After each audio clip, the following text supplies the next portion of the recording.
cierra el ataúd del Papa y se prepara para su sepelio este sábado. Los restos del Papa recorrerán 6 kilómetros de las calles de Roma antes de su morada final y serán acompañados por al menos 150 líderes del mundo y unos 200,000 feligreses. Miles de creyentes agradecen al Papa Francisco su humildad y se sienten orgullosos de su legado. La larga fila para despedirlo valió la pena, asegura. La iglesia hondureña se prepara este sábado para iniciar las misas de novenario por el Papa Francisco en todas sus parroquias. Romeo Vázquez aparece en un nuevo video y designa al fiscal Joel Zelaya como fiscal de juguete, y este dice que eso pasa siempre con los fiscales que obedecen a los gobiernos de turno. Marlon Ochoa llega a declarar a Comisión Legislativa del Congreso Nacional y exonera de culpa a las Fuerzas Armadas y se va contra consejeras López y Hall por mentirosas.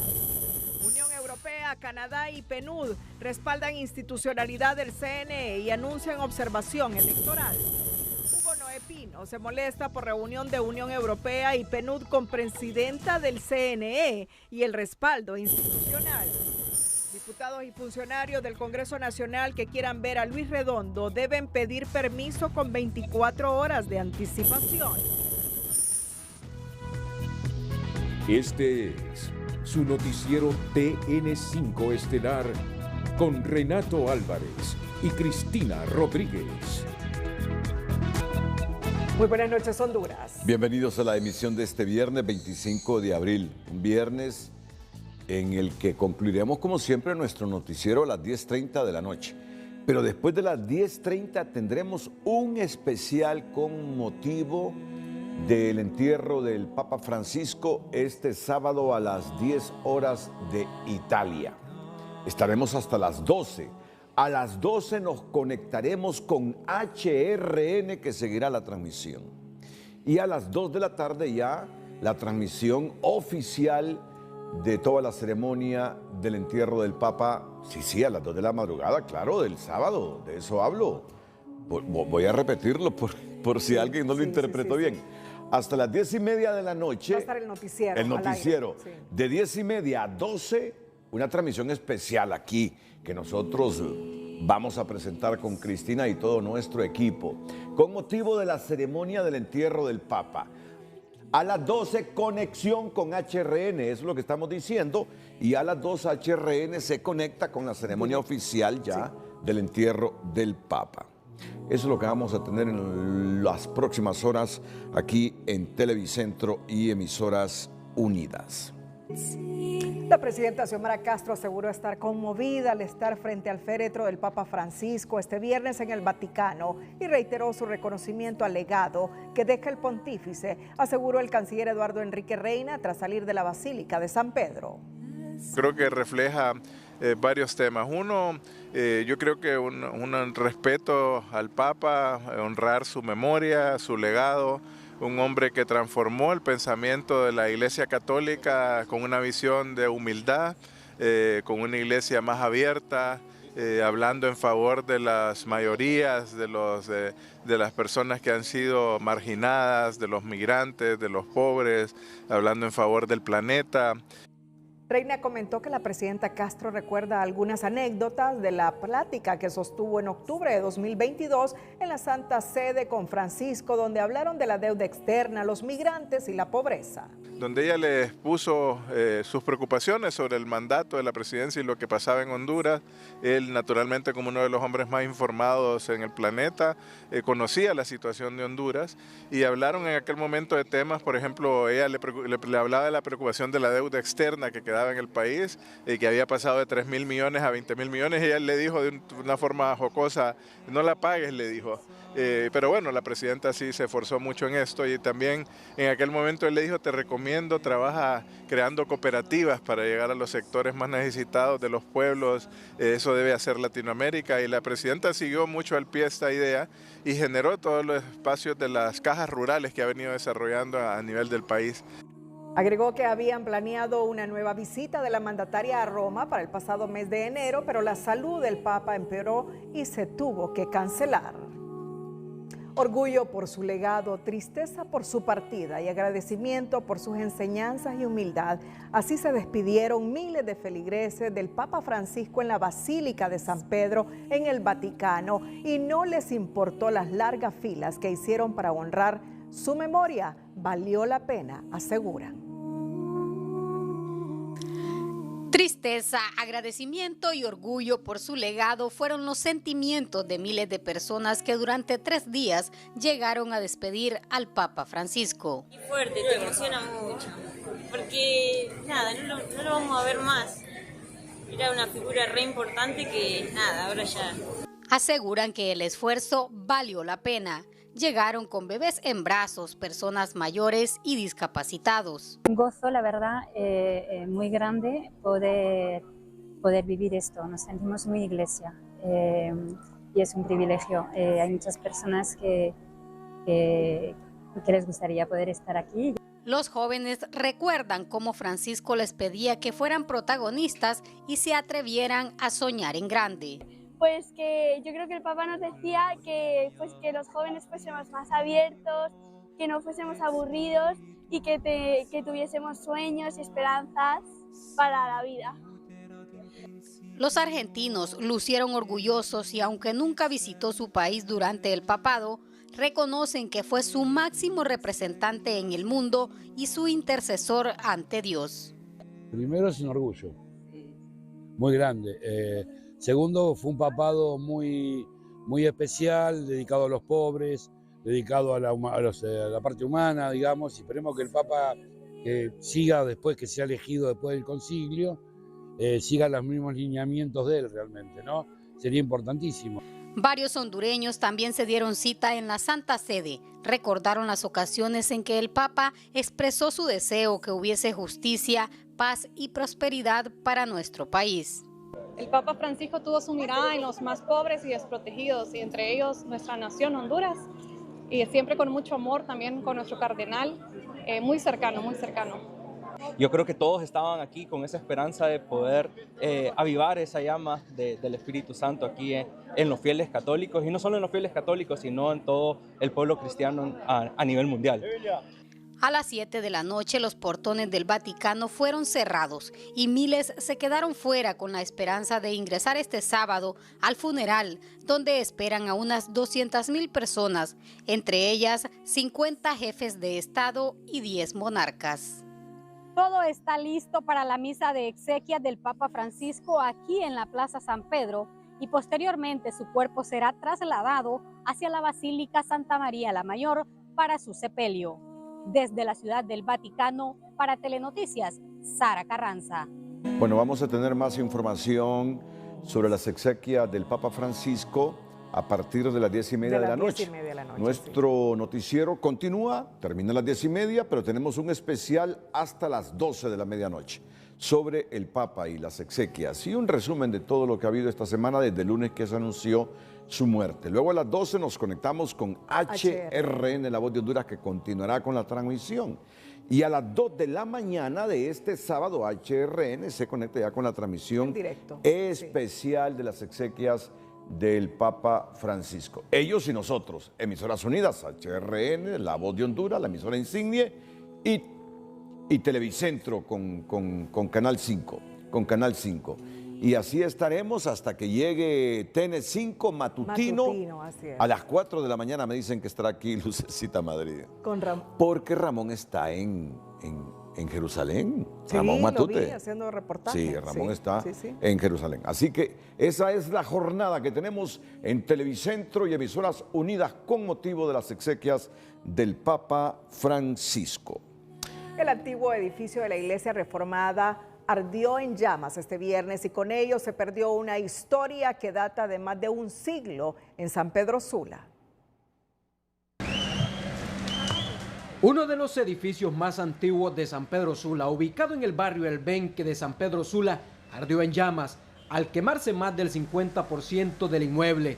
En la edificación, que data de más de 100 años, funcionan las oficinas de la Iglesia Reformada, con una amplia historia en Honduras. Estamos hablando de documentos legales de 60, 70 instituciones, iglesias, que están bajo el dominio y el control administrativo del Sínodo de la Iglesia Evangélica Reformada de Honduras, que es la oficina central,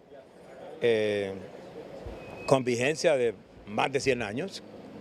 El incendio se originó en la parte alta del inmueble, donde habitan algunas personas, expresó uno de los miembros de la iglesia, que no escondió su tristeza por la quema de uno de los edificios íconos en la ciudad. Algo trágico que en lo personal me golpea emocionalmente. Esto no solamente es la historia de la institución, sino que es, por ejemplo, parte de mi historia y me causa mucha tristeza. Los bomberos hicieron gran hazaña para evitar la expansión del voraz incendio y evitaron que las oficinas donde se encuentra la papelería se quemara en la totalidad. El primer nivel no tomó fuego porque el piso es una plancha de cemento, es una losa que evitó que la radiación, el fuego por medio de conducción se propagara a la parte del primer nivel. La reconstrucción del complejo de edificios tardará bastante tiempo, lamentaron representantes de la Iglesia Reformada en Honduras. Sin embargo, alegres porque no hubo víctimas en el siniestro. A través de una circular del jefe de Seguridad Interna del Congreso Nacional se informó a todos los diputados que por instrucciones de la Presidencia de ese Poder del Estado, a partir del jueves 24 de abril, toda solicitud de ingreso al Poder Legislativo deberá ser presentada a la Presidencia para su autorización con una anticipación de 24 horas sin excepción. La circular fue remitida por el capitán en retiro Frankie Arnoldo Interiano Rivas el mismo jueves 24 de abril. Incluye a los diputados presidentes de comisiones, Secretaría General, gerentes, jefes y directores del Congreso Nacional. El diputado del PCH, Tomás Ramírez, informó este viernes que esa institución política alternativa tiene dos opciones para ocupar la candidatura presidencial. Uno de ellos es el exsecretario de Salud, José Manuel Mateu, y el otro, el excongresista Aníbal Calix. El Directorio Nacional ha ordenado las asambleas, tanto municipales como departamentales. Entonces estamos en este proceso y esperemos que dentro de 60 días ya tengamos nuevas autoridades y los candidatos y las planillas de los 298 municipios para poder estar listos al llamado del Consejo Nacional Electoral. Ramírez indicó que será la asamblea del partido la que tomará la decisión en una semana. Lo que tiene claro es que ambos tienen perfiles intachables. El candidato presidencial del Partido Nacional, Nasri Adfura, sostuvo una reunión con el presidente del Partido Popular de España, Alberto Núñez Feijóo, en Madrid, España. En el encuentro dialogaron sobre temas sociopolíticos, el fortalecimiento de la democracia y la cooperación bilateral entre ambos países. La reunión se da en la visita de Adfura a Madrid, donde participó en el Foro de Libertad y Alternativa. El embajador de la Unión Europea, Gonzalo Fournier, informó en su cuenta de X que se reunió con la presidenta del Consejo Nacional Electoral, Cosette López, acompañado de los representantes de Francia, Canadá y del Programa de las Naciones Unidas para el Desarrollo, para reiterar su apoyo a las instituciones electorales. En el mensaje también expresó: preparamos la misión exploratoria para observar las elecciones generales y pedimos una reunión con el Pleno de Consejeros. El vicepresidente del Congreso Nacional, Hugo Noé Pino, cuestionó la reunión entre el embajador de la Unión Europea, Gonzalo Fournier, y la presidenta del Consejo Nacional Electoral, Cosette López, al indicar que no era el momento oportuno para tal encuentro y en todo caso debió hacerse con todo el pleno de consejeros, señaló Pinto, al tiempo que dijo que no es el momento también solicitar una reunión de esa naturaleza y de haberse considerado necesaria. Me pregunto por qué no se solicitó directamente con el pleno del CNE o existe intención de tomar partido en la discusión actual, expresó Hugo Noé Pino. La advertencia de la consejera presidenta del CNE, Cosette López, sobre las condiciones de incertidumbre que imperan a lo interno del organismo por el temor de los empleados a conformar comisiones o suscribir acciones, es una alerta temprana que obliga a tomar acciones para blindar el proceso electoral de las generales, disminuir riesgos y garantizar unas elecciones robustas y transparentes. Lo cierto es que hoy en el Consejo Nacional Electoral no existen condiciones. La advertencia de Cosette López no debe interpretarse desde la visión que no habrá elecciones generales, sino como una alerta temprana para que en el Congreso se comience a trabajar para mitigar los riesgos con acciones que generen certidumbre, asegura este diputado liberal. Como partidos políticos tenemos que hacer todo lo que esté a nuestro alcance en cuanto al tema presupuestario, de motivar a la gente que está trabajando en el CNE para que las elecciones generales del 30 de noviembre sean un total éxito, porque eso es lo que espera el pueblo hondureño. En comunicación interna con TN5, la consejera presidenta del CNE le aclaró a miembros del oficialismo que su compromiso con la democracia es incuestionable. Cuando le tocó salvar el proceso primario, lo hizo contra viento y marea para garantizar declaratoria, recordó. El problema en este momento es administrativo, por el temor fundado del personal del CNE a terminar en la cárcel. Aquí la principal razón por la que algunos renunciaron, y nadie quiere conformar comisiones evaluadoras o de apertura de ofertas y compras, si hasta las mismas consejeras están en la mira. ¿Qué le puede deparar a alguien de menor rango?, se pregunta esta congresista. Paren de dejar de instrumentalizar la justicia para meter miedo, perseguir a los miembros que tienen que ver con temas electorales y también de la oposición y otros, porque Honduras necesita paz. Se desmanteló el Departamento de Cartografía con uno de sus miembros enfrentando prisión preventiva. Incluso los mismos proveedores tradicionales del CNE podrían negarse a trabajar en las actuales condiciones. Pero Mena considera que hay suficiente tiempo para enmendar los errores y redireccionar el rumbo. No se puede ir con soldados desmoralizados a la guerra porque se corre el riesgo de perderla, advierte la designada presidencial, quien comprende que cada quien defienda su pellejo, porque aquí en Honduras se le pegan las pulgas al más flaco. Lo prioritario será rescatar la gobernanza del CNE, afirma. Realmente hay ese problema y con una institución como esa, con falta de gobernanza como nunca antes se había visto, hay que tomar grandes decisiones. Sin procedimientos administrativos no pueden montarse elecciones generales, reconocen los consultados, quienes exigen enfocarse en garantizar un proceso electoral legítimo y transparente, alejado de prácticas politiqueras. La crisis interna que vive el Consejo Nacional Electoral obliga a las cúpulas de los 3 partidos políticos con representación propietaria en el CNE a sentarse para llegar a acuerdos que permitan generar certidumbre que los hondureños iremos a elecciones con reglas claras, transparentes y en paz e igual armonía, proponen los entendidos en la materia, a fin de proteger la institucionalidad del CNE y asegurar unos comicios confiables en donde prevalezca el interés por la democracia y por Honduras.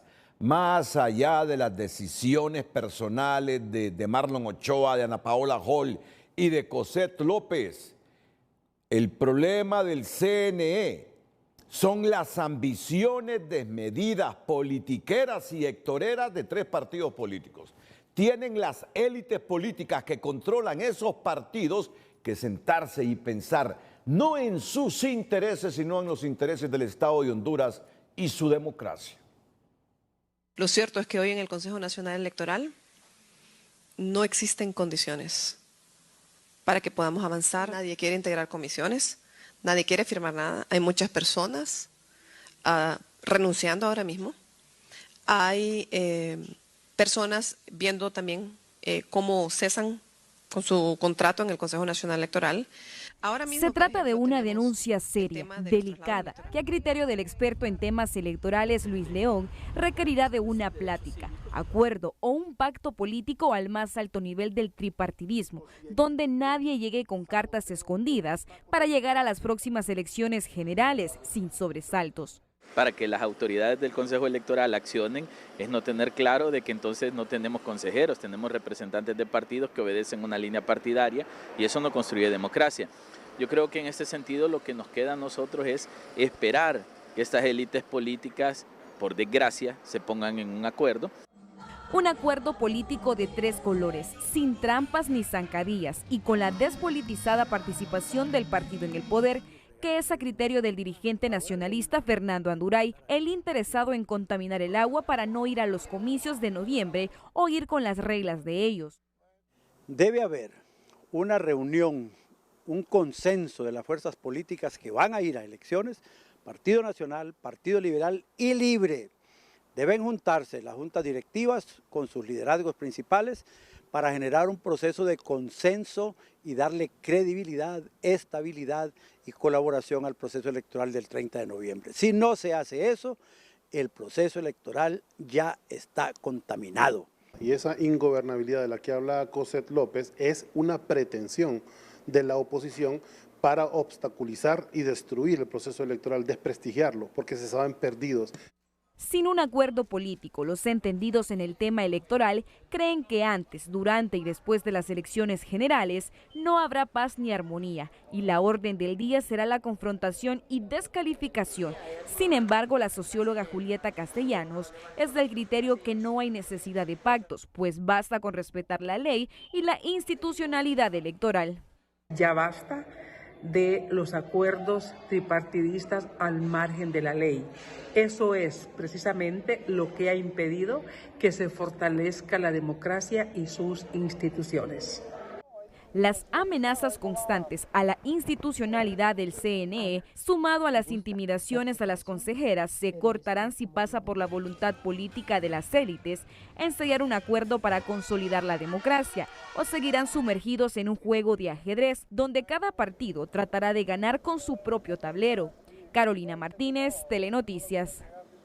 El general en retiro, Romeo Vázquez Velázquez, reapareció en un nuevo video dedicado al fiscal general Joel Zelaya. Como había advertido, le dijo que era un fiscal de juguete al servicio del gobierno y el partido en el poder. Este le responde que no es un prófugo y que le tiene hechos en su contra que pronto presentará. Mientras algunos opinan que el general Vázquez tiene desubicado al gobierno y no descartan que vuelva a subir el precio por su recompensa.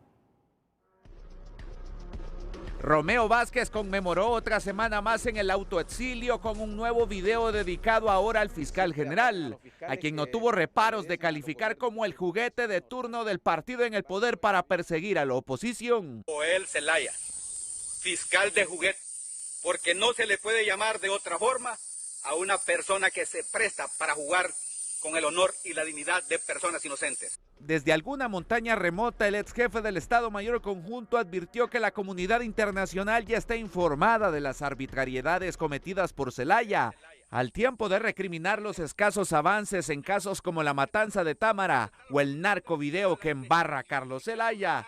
Lo que tiene claro el fiscal general es que nunca le gustaría estar en la posición de un prófugo de la justicia como Vázquez. No obstante, le parece normal que se busque desacreditar su labor bajo el argumento vacío que solo obedece al gobierno. Siempre atacan a los fiscales que obedecen a los gobiernos de turno. Eso es normal. Sin embargo, en la vida he tratado de caminar por el camino correcto.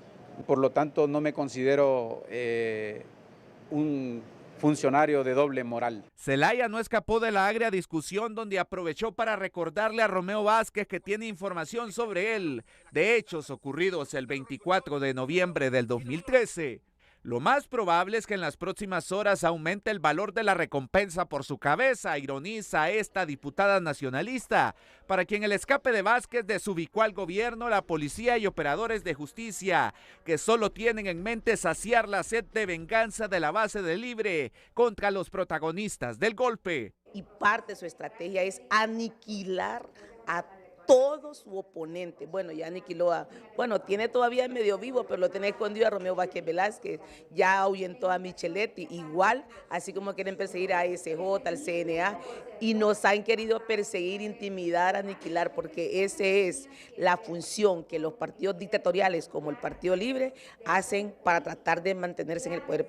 La captura de Romeo Vázquez es uno de los deseos más preciados del gobierno, que recientemente también perdió del mapa al expresidente hondureño Roberto Micheletti, quien no dudó en darse a la fuga ante un eventual requerimiento fiscal en su contra. Vamos a una nueva pausa comercial. Cuando regresemos, una bocanada de oxígeno para la administración de Xiomara Castro Sarmiento, un país sumamente polarizado, con conflictos de todo tipo, en un año electoral, con oposición política muy fuerte, pero hoy el Fondo Monetario Internacional le da una tremenda bocanada de oxígeno al gobierno de Xiomara Castro. Honduras es un ejemplo a seguir por cumplimiento de metas, destaca el director del hemisferio occidental del Fondo Monetario Internacional. Atentos. Antes, el reconocido doctor Omar Videa se encuentra en España para participar en el Congreso de Diabetes con investigación realizada por la Clínica de Atención Médica Integral en relación a la enfermedad arterial periférica, que es una de las principales causas de amputación en las personas y que es equivalente a tener riesgo de infarto al corazón. Doctor, ¿cuál es la importancia de ser invitado a tan prestigioso congreso? Buenas noches. Es un gusto saludarle, licenciado Renato Álvarez y Cristina Rodríguez. Me encuentro en este momento en La Coruña, España, y es que he sido invitado por la Sociedad Española de Diabetes para presentar un tema de investigación científica, el cual postulamos entre cientos de trabajos de investigación. Resultaron 124 escogidos. Nuestro trabajo, el único de Latinoamérica, que fue presentado aquí en el Congreso Español de Diabetes, y la temática era la enfermedad arterial periférica. Esta es una condición que implica obstrucción de las arterias, principalmente de los miembros inferiores. Es una de las complicaciones crónicas de la diabetes, es la causa principal de las amputaciones, y este trabajo fue realizado en la Clínica de Atención Médica Integral CAMI, que ambos conocen muy bien de este proyecto integral en el manejo de principalmente de trastornos metabólicos, hablamos de ello de diabetes.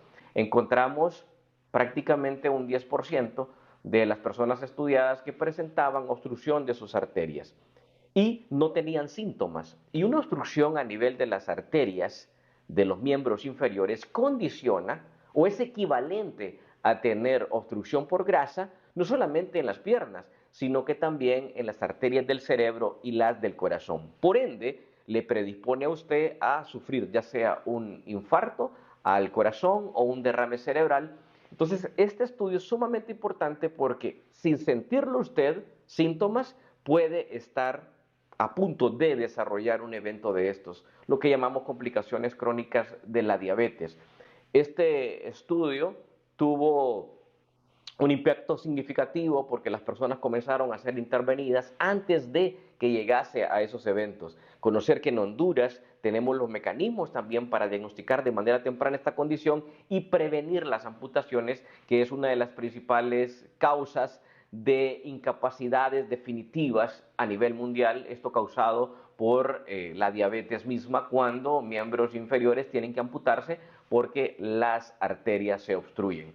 Quiero aprovechar, licenciado Renato Álvarez y Cristina Rodríguez, para invitar a la población para que en un par de horas, el día de mañana sábado en Honduras y en un par de horas del sábado aquí ya en La Coruña, España, puedan sintonizar el programa Aquí con mi médico. Lo estaremos transmitiendo completamente en vivo a partir de las 9 de la mañana. Tenemos un invitado de lujo. Va a estar el presidente de la Federación de la Sociedad Española de Diabetes, Antonio Pérez, endocrinólogo de primer nivel, hablando de un tema que hemos titulado Secreto a voces de la diabetes. Así que le invito a ustedes y al inmenso auditorio de TN5 para que puedan sintonizar este sábado a partir de las 9 de la mañana por los canales de TSI y de HRN para que puedan seguir informándose en este campo de la salud y esperando, licenciado Renato Álvarez y Cristina Rodríguez, que en próximos espacios, al regresar a Honduras, podamos tener la oportunidad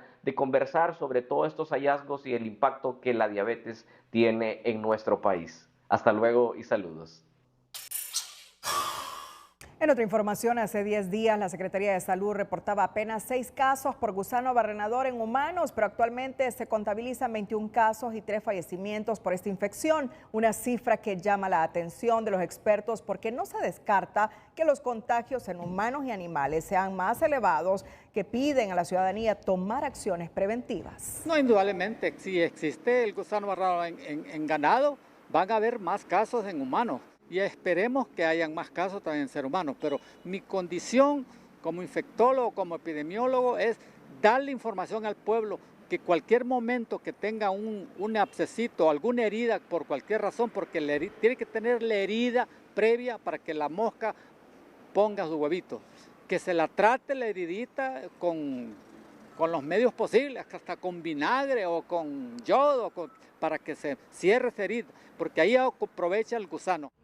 Según el infectólogo Tito Alvarado, el ascenso de los casos por gusano barrenador en Honduras pone a prueba las acciones que implementan las autoridades gubernamentales que deben ir enfocadas a controlar la propagación de esta enfermedad. Tenemos que hacer un paréntesis, Renato, en las noticias, porque este sábado es el momento más esperado de toda la familia hondureña. Expo Hogar empieza a las 9 de la mañana. Las taquillas estarán listas, ya se está realizando el montaje, Renato, en este momento en el polideportivo. Claro. Más de 100 stands. Son más de 100 stands. Sí. Usted sabe todo el trabajo que se está realizando por parte del equipo de TVC Experiencias. Entonces es importante a la población esta invitación, porque cada uno de los segmentos, ya sea niños, ya sea adulto mayor, adulto, hombre, mujer, tiene un espacio en específico para que usted pueda divertirse. Por ejemplo, los niños pueden ir a los juegos mecánicos, pueden ir al circo de dinosaurios, van a ver ahí los jumping para que ustedes puedan montarse, amarrarse y tirarse para arriba y para abajo. Si usted va con sus mascotas, vaya a lo que es Economascotas. Ahí va a estar y les van a estar haciendo grooming totalmente gratis.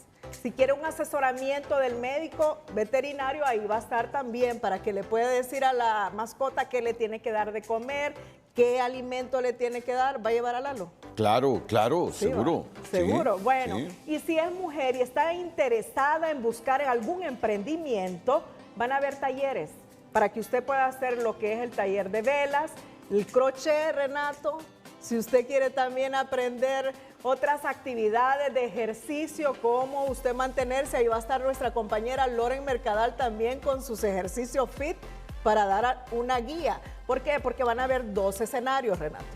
Entonces, van a estar los presentadores del Macaneo, de las mañanas del 5, van a estar Sábado Feliz.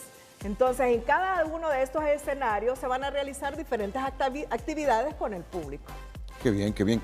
Y habrán premios que tanto nos gustan a los hondureños: televisores, electrodomésticos, motos, canastas familiares, certificados de compras y hasta un viaje a El Salvador. También habrán shows, juegos mecánicos, como lo decía Cristina, dinosaurios, gigantes y los partidos de la Liga Nacional, porque son 2 días, sábado y domingo, de 9 de la mañana a 9 de la noche. Y vienen los partidos claves de este campeonato de fútbol: España, Motagua, Olimpia, Maratón. En pantalla gigante puede ver estos partidos ahí, porque la jornada de Expo Hogar es de 9 de la mañana a 9 de la noche en el Palacio de los Deportes de la Universidad Nacional Autónoma de Honduras. Lo invito para que adquiera sus entradas ya en este momento en www.tvcexperiencias.com o en taquilla los días del evento. Y recibe 3 atracciones gratis. Y para qué decirles de la gastronomía que estos 2 días habrá ahí en el Palacio de los Deportes. Bueno, tenemos poco tiempo, así que la pausa y venimos con más información aquí en el Noticiero Líder. Venimos con una noticia que oxigena al gobierno de Xiomara Castro. Honduras es un ejemplo a seguir por cumplimiento de metas, destaca el director del Hemisferio Occidental del FMI. Al cierre de las reuniones con personeros del gobierno, el director del Hemisferio Occidental del Fondo Monetario Internacional, Rodrigo Valdés, reconoció que Honduras se encuentra en una posición muy sólida y el cumplimiento del programa del organismo de crédito lo coloca como un ejemplo a seguir en la región. Estamos listos a ir al directorio para la revisión del programa. Las cosas se han movido muy bien para el país. Es un ejemplo de un consejo que da el fondo, que es reparar el techo de la casa mientras hace sol, es decir, aprovechar los momentos de calma y imponer políticas sobre aspectos estructurales y aspectos macro y el país está en una posición mucho más sólida para enfrentar esta situación internacional. Bueno, un tremendo respaldo del FMI a la macroeconomía hondureña. Por su parte, el secretario de Finanzas, Cristian Duarte, destacó que el crecimiento sostenido, la inflación controlada y ajustes fiscales oportunos, más inversión pública histórica, contención de la deuda pública y ejecución pública transparente son esfuerzos que avalan la administración de Xiomara Castro Sarmiento. La decisión del gobierno de pagar con fondos públicos las aportaciones de los más de 35,000 socios estafados por Corium Inversiones es tipificado por diversos sectores como un mal precedente porque se está premiando el delito utilizando para ello el impuesto que pagan los hondureños. De terrible e injusto calificó este profesional del derecho el compromiso público del gobierno de garantizar el pago completo de las aportaciones de los más de 35,000 socios de la empresa Corium Inversiones, tras evidenciarse su funcionamiento bajo un esquema Ponzi, considerado una estafa financiera. Lo que es terrible es que esto se haga simplemente porque se dio una orden donde lo que se está haciendo es reconocer que ha habido una mala administración o un mal seguimiento de las actividades de esta institución financiera, con lo cual el Estado está diciendo, soy culpable y aquí les voy a pagar. A esa voz se suma la expresidenta del Colegio de Economistas de Honduras, tras considerar que es una decisión cuestionable, porque se utilizarán los impuestos de los hondureños para cubrir la irresponsabilidad de otros. Recursos, ¿de dónde van a salir estos recursos? De nuestros impuestos y cuando perfectamente pudieron haberse dedicado a otras actividades urgentes. El economista Wilfredo Díaz, a través de su cuenta de X, advirtió: si se indemnizan a los que estafaron a partir de una actividad ilícita, no solo se está generando riesgo moral, yo puedo seguir buscando dinero fácil y perder de todas formas el gobierno me cubre, sino también se estaría normalizando actividades ilegales. El Ministerio Público aseguró más de 358 millones de lempiras en las diferentes sucursales de la empresa mercantil Corium Inversiones, recursos destinados para pagar el capital a los socios. Contabilizaron todo lo que encontraron en efectivo y están haciendo el procedimiento de entrega inmediato para que la gente sienta tranquilidad de que van a recibir su dinero. Y en el caso de haber faltantes, pues veremos la manera de cómo el gobierno va a apoyar para cubrir el faltante. En torno al caso, el fiscal general dijo que todas las acciones tienen como objetivo ayudar a la población. Tema muy sensible, estamos en él.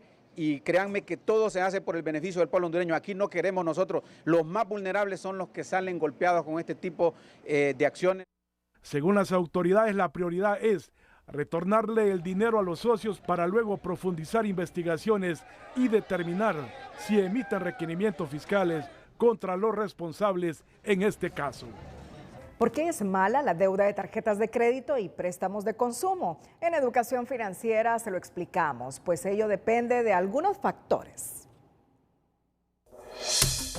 Educación Financiera es presentada por Banpaís. Compra todo lo que quieras y divídelo en cuotas a 0% interés. Altos intereses acumulados. Las tarjetas de crédito suelen tener tasas de interés que oscilan entre el 15 y el 25% anual o incluso más.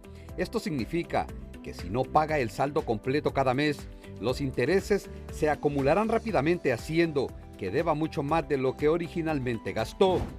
Cargos por pagos tardíos. Si no paga a tiempo, las compañías de tarjeta de crédito suelen aplicar cargos adicionales que aumentan aún más el saldo adeudado. Compras que pierden valor.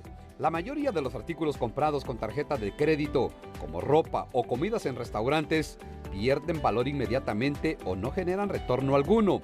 A diferencia de una inversión, no obtendrá un beneficio financiero a largo plazo de estos gastos. Un juez dictó medidas distintas a la detención judicial a Perla Simons, José Vicente León Rojas y Rodimiro Mejía, exdiputados del Congreso Nacional, acusados por el desvío de más de 27 millones de lempiras, fondos que serían destinados a programas para la reducción de la pobreza. Por este caso también son acusados 5 personas más, entre ellos directivos de una ONG, la cual según las investigaciones habría sido utilizado como un mecanismo para desviar fondos estatales provenientes del Fondo Departamental entre el periodo 2011-2017. La magistrada de la Corte Suprema de Justicia, Gaudí Bustillo, informó este viernes que su compañero de pleno, Luis Padilla, se mantiene al frente de la Sala Constitucional, que trabaja con normalidad pese a las amenazas e intimidaciones de las que fue objeto para evitar que asumiera. Todas las salas trabajan con armonía, enfatizó Bustillo al destacar la armonía que prevalece en el Poder Judicial. Cristian Alexander Núñez García, exdirector de un centro educativo evangélico, fue sentenciado por el delito de violación en perjuicio de una alumna de 15 años. Los hechos ocurrieron cuando la estudiante se presentó al colegio a realizar el examen del himno nacional. Al llegar a la oficina del director, el imputado le tocó sus partes íntimas, la obligó a practicarle sexo oral y abusó sexualmente de la menor de edad, manifestándole que ese era su examen. Según comprobó el Ministerio Público, Núñez García podría pagar una pena de 9 a 13 años de prisión. La muerte de una niña de 13 años a manos de su novio, otro menor adolescente de 15 años, por decirle que estaba embarazada, ha conmovido a la sociedad hondureña ante el efecto de la violencia que está provocando en la niñez. Pues hace 10 días se registró otro hecho similar en donde un niño de 15 años mató a su hermano de 14 años. En 10 días, 2 hechos de violencia protagonizada por menores han estremecido a la sociedad hondureña. El último de ellos se registró este jueves en una aldea de La Manía, en Comayagua, en donde un adolescente de 15 años asesinó a su novia, una niña de 13 años, cuando ésta le dijo que estaba embarazada. El hecho ha conmocionado a los habitantes de la zona, pues según las versiones preliminares, el menor, identificado como Leandro Marcelino Antúnez, habría confesado a un familiar el crimen cometido contra la menor Dulce Maribel García, de 13 años, quien le confesó que estaba embarazada producto de la relación que sostenía. La niña fue objeto de varias puñaladas por parte de su novio. El menor adolescente, tras cometer el hecho, se dio a la fuga, pero fue capturado por las autoridades, que este viernes lo trasladaron al centro de menores Jalteva en Cedros Francisco Morazán. Para el coordinador de Redco y Prodem, este asesinato pone en evidencia los niveles de violencia estructural y generalizada que se vive en el país. Además, evidencian la falta de una educación sexual desde el seno de la familia. Sin duda es preocupante. Primero, se debe de profundizar las investigaciones por parte del sistema operador de justicia y sin duda habrá que deducir responsabilidades, pero también debería de llamarnos a la sociedad en general a la reflexión. En tanto, la Secretaría de Adolescencia y Familia ya mantiene una línea de investigación contra el presunto hechor, quien con saña asesinó a su pareja. Las autoridades señalan que la figura delictiva que se podrá aplicar al menor van desde parricidio, homicidio o femicidio, según la calificación de qué delito haga la Fiscalía. Nosotros verificamos que al niño o al adolescente se le dé el trato correspondiente de acuerdo a la sanción que él haya cometido.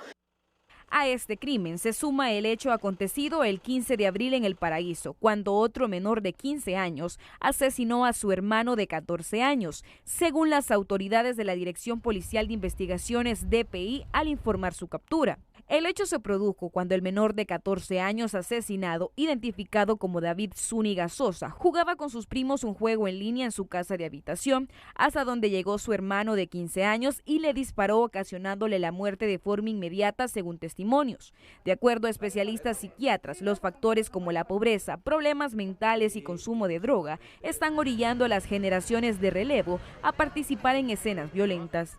Bueno, a esas edades el ser humano es capaz de hacer muchas cosas, agresivas y violentas, es lo más fácil para ellos. Y con mucha frescura pueden ellos decir así, pues la maté y qué importa. Estos dos hechos de violencia que implican a niños menores adolescentes presentan enormes desafíos para las autoridades en sus políticas públicas en atención a la infancia, pero también a los padres de familia, obligándolos a una mayor atención en la educación de sus hijos. Solo en el primer trimestre del 2025, organizaciones de derechos humanos contabilizan 150 muertes de niñez, adolescencia y juventud. Lo de Honduras es una tragedia. Parejas de menores, ya de por sí un problema, que matan, y lo otro es que por cada mujer que es asesinada en el país, un promedio de 3 menores quedan huérfanos. Y las organizaciones feministas y defensoras de la niñez se aprestan a presentar una iniciativa de ley en el Congreso para proteger a los menores huérfanos a causa de los femicidios en Honduras. Los imparables femicidios en Honduras no solo están robando la vida de al menos una mujer cada día en el país, sino que están dejando en la orfandad a muchos niños y adolescentes en todo el territorio nacional, por lo cual defensoras de los derechos de las mujeres se preparan para presentar una iniciativa de ley que instruya al Estado su apoyo y protección. Una iniciativa que comprenda gastos médicos, gastos escolares, gastos alimenticios para los niños y las niñas, y que no vengan con eso de que tienen derecho a una bolsita solidaria. No, se trata de cubrir necesidades de los niñas y las niñas, porque las abuelas o los abuelos con que quedan a cargo ya no pueden proveerles. En Casa Alianza apoyan la iniciativa y coinciden en la necesidad de una política integral del Estado que auxilie a todos los hijos de las víctimas de femicidios, pues según sus estadísticas, por cada mujer que muere violentamente en el país, al menos 3 niños quedan huérfanos.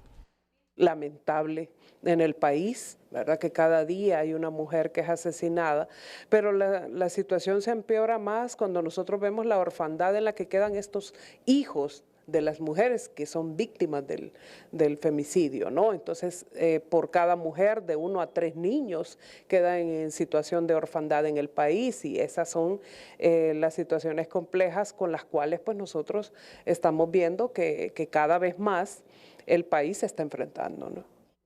Al respecto, en el gobierno aseguran que realizan grandes esfuerzos para atender a todos los niños que por diversos motivos quedan en situación de abandono. Explican que aplican protocolos como ubicarlos con familias extendidas, instituciones de cuidado alternativo y por último inician procesos de adopción. Para nosotros desaparece mamá y desaparece papá, el niño no tiene su representante legal, porque ellos son los únicos que le representan a nivel legal. Nosotros aplicamos una medida de protección en familia extendida y para nosotros sigue siendo una medida de protección mientras no establezcamos oficialmente o a través de un juzgado que el niño tiene otro representante legal o un tutor. Según los datos de la Secretaría de la Niñez, en el 2024 atendieron 139 niños que quedaron en abandono por varias razones, y este año han intervenido otros 6 casos más de menores en las mismas circunstancias. Sin embargo, para las activistas, los esfuerzos realizados por el gobierno son insuficientes, tomando en cuenta que no se está atendiendo directamente a los niños víctimas de los femicidios, puesto que en la CENAF la niñez huérfana está incluida en la misma categoría de los niños que carecen de representante legal, que son abandonados por sus padres o en el grupo de los menores adictos a sustancias. En el reciente informe de la Asociación para una Sociedad Más Justa, ASJ, sobre el cumplimiento de la Estrategia Cero Deforestación al 2029, de las 18 acciones, dice la investigación, solo 5 se cumplieron y el resto o está en mora o en camino. Definitivamente tenemos un cumplimiento de 5 actividades de 18, tenemos 5 actividades que están en proceso y 8, ¿verdad?, que están incumplidas. Y quiero mencionar y quiero dejar muy bien en claro que las instituciones fueron consultadas en su totalidad, que todos los entes del país que están involucrados en la estrategia cero deforestación recibieron consultas de parte de la ASJ. De los 18 puntos que tiene la estrategia cero deforestación han avanzado. Sin embargo, ellos dicen que solamente 5 de los 18 puntos se han cumplido. Según el informe de la ASJ, en la última década se registra un aumento de 114% de incendios forestales con una pérdida de más de 512,000 hectáreas de bosque de pino por plagas y el incremento de la pérdida de biodiversidad. También se refleja un 94% de impunidad en los delitos ambientales.